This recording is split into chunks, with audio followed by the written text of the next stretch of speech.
आप सभी को मेरा सादर नमन। मैं रुचि गजाल यूपीएस कुसुम्बी नवाबगंज उन्नाव से आज पाठ योजना प्रस्तुत करने जा रही हूँ जो कि पर्यावरण की है।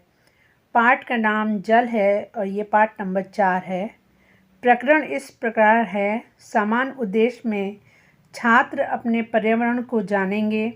छात्र पर्यावरण की समस्याओं को समझेंगे और उन्हें दूर करने में सफल होंगे। पर्यावरण शिक्षा द्वारा छात्रों में राष्ट्र प्रेम और अंतर्राष्ट्रीय भाव उत्पन्न किया जा सकता है। विशिष्ट उद्देश्यों में छात्र जल के रूपों के बारे में जानेंगे, छात्र जल के स्रोतों के बारे में जानेंगे और छात्र जल के उपयोगों के बारे में जानेंगे। इसके बाद पाठ योजना में आवश्यक शिक्षा सामग्री। सामान्य सामग्री है श्यामपट्ट, चौक, डस्टर। विशेष सामग्री है फ्लैश कार्ड और दीक्षा ऐप।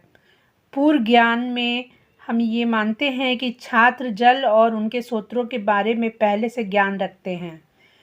प्रस्तावना के लिए शिक्षक जो हैं एक फ्लैश कार्ड दिखाती हैं और बच्चों से प्रश्न करती हैं, ये किस चीज़ का चित्र है? बच्चे बताते हैं समुद्र का। वे कहती हैं कि समुद्र में क्या होता है? बच्चे बताते हैं हमें पानी मिलता है, मछली आदि हैं। फिर शिक्षिका पूछती हैं कि जल के कितने प्रकार या रूप होते हैं? कोई उत्तर नहीं आता है। तब शिक्षिका जो है वो विषय की घोषणा करती हैं और बोलती हैं कि आज हम जल के बारे में पढ़ने जा रहे हैं। फिर वे जो हैं जल के रूप के बारे में बच्चों से बात करती हैं। पहले शिक्षिका जो हैं बताती हैं कि जल के 3 रूप होते हैं और वे फ्लैश कार्ड दिखाती हैं और फ्लैश कार्ड में उन्होंने तीनों रूप दिखाए थे। तो उन्होंने पूछा बच्चों से कि जल का ठोस रूप क्या है? तो राम ने बताया बर्फ। जल का द्रव रूप क्या है? तो राधा ने बताया पानी। और जल के गैसीय रूप का नाम बताइए, शिक्षिका ने पूछा। तो आरती ने बताया भाप। फिर शिक्षिका ने जल के स्रोतों का वर्गीकरण बताया। उन्होंने बताया कि पृथ्वी पर जल के 3 स्रोत हैं, धरातलीय स्रोत, भूमिगत स्रोत और हिमनद। फिर शिक्षिका जो हैं वो धरातलीय स्रोतों के बारे में फ्लैश कार्ड दिखाती हैं और पूछती हैं कि जल के धरातलीय स्रोत के नाम बताइए। राम ने बताया समुद्र, आरती ने बताया नदी, सीता ने बताया तालाब और कृष्णा ने बताया झील। शिक्षिका प्रशंसा करती हैं एवं कहती हैं कि और कुछ बहुत अच्छे। जल का जो पानी, समुद्र का जो जल होता है वो खारा होता है तथा पीने योग्य नहीं होता। नदी, तालाब, झील, झरना पानी के मीठे जल के स्रोत हैं। फिर भूमिगत स्रोतों के बारे में शिक्षिका फिर से फ्लैश कार्ड दिखाती हैं और बच्चों से पूछती हैं कि भूमिगत स्रोत के नाम बताइए। आरती बताती है कुआं और अनामिका बताती है नलकूप।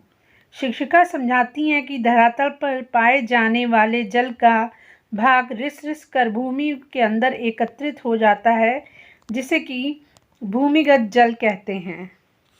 फिर शिक्षिका फ्लैश कार्ड का प्रयोग करती हैं और बच्चों से कहती हैं कि ये किस चीज़ का चित्र है। बच्चे उत्तर नहीं दे पाते हैं। शिक्षिका समझाती हैं कि पृथ्वी की सतह पर पर्वतीय तथा ध्रुवीय क्षेत्र बर्फ से ढके हैं। यह बर्फ पिघलकर पर्वतीय ढालों से हिमनद के रूप में नीचे की ओर बहती है और नदियों में मिल जाती है। फिर उसके बाद जो है शिक्षिका जल के उपयोग के बारे में बच्चों को फ्लैश कार्ड दिखा के पूछती हैं कि जल के क्या उपयोग हैं। कृष्णा कहता है जल पीने के काम में आता है। संध्या ने बताया कि जल हमारे दैनिक कार्यों के लिए नहाने, मुंह धोने, कपड़े धोने आदि के काम आता है।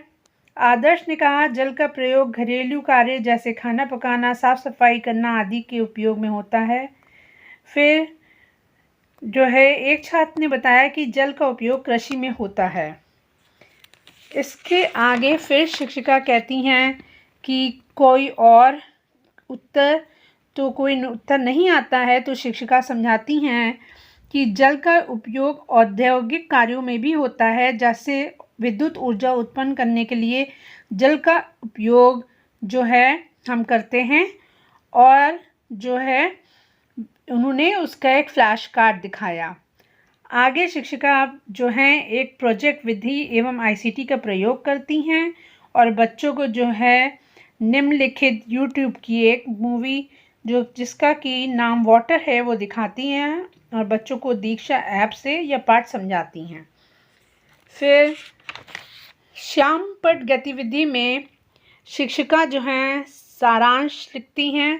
पहले वह प्रारंभ करती हैं, पाठ का नाम लिखती हैं, फिर इसमें बताती हैं कि जल के प्रकार 3 हैं, ठोस, द्रव और जो है भाप के रूप में।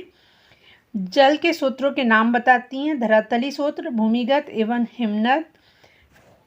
शिक्षिका जल के उपयोग बताती हैं, कृषि में, औद्योगिकी में, घरेलू कार्यों में, सफाई में और मनोरंजन में। यहाँ मनोरंजन में शिक्षिका ये बताती हैं जैसे कि आप किसी वाटर पार्क में जाएं तो बच्चे वहाँ पर पानी का उपयोग जो है तैरने या मनोरंजन के रूप में करते हैं। आकलन हेतु बोध प्रश्न में शिक्षिका बच्चों से निम्नलिखित प्रश्न पूछती हैं। जल से आप क्या समझते हैं? जल के कितने स्रोत हैं? नाम बताइए। जल के उपयोग बताएं। गृह कार्य में शिक्षिका जो हैं जल ही जीवन है पर लेख लिखने को कहती हैं। जल के धरातली स्रोत के बारे में पूछती हैं और प्राप्त सूत्रों से जल के उपयोग बताइए। फिर वो प्रोजेक्ट कार्य देती हैं। शिक्षिका जल के अनेक स्रोतों एवं उनके उपयोग पर एक प्रोजेक्ट फाइल बनाने को बच्चों से कहती हैं। यहीं पर ये पाठ समाप्त होता है। धन्यवाद।